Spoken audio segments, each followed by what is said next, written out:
জয় শ্রীরামকৃষ্ণ, জয় শ্রীরামকৃষ্ণ। প্রণাম ঠাকুর। যোগীন মহারাজ শ্রী শ্রী মাকে জগজ্জননী রূপে পাইয়াছিলেন আর জানিয়াছিলেন যে তিনি তাহার শ্রীচরণে আপনাকে সম্পূর্ণ ঢালিয়া দিয়া নিশ্চিন্ত হইতে পারেন। মায়ের প্রতি তাহার কি অগাধ বিশ্বাস ছিল তা একদিনকার ঘটনায় স্পষ্ট প্রতীয়মান হয়।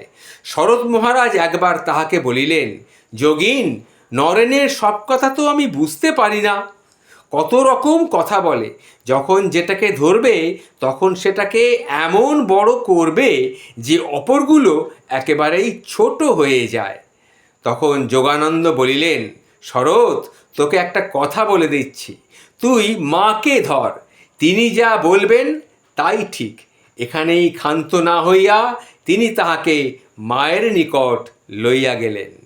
জয় শ্রীরামকৃষ্ণ, জয় ভক্ত মালিকা। প্রণাম ঠাকুর।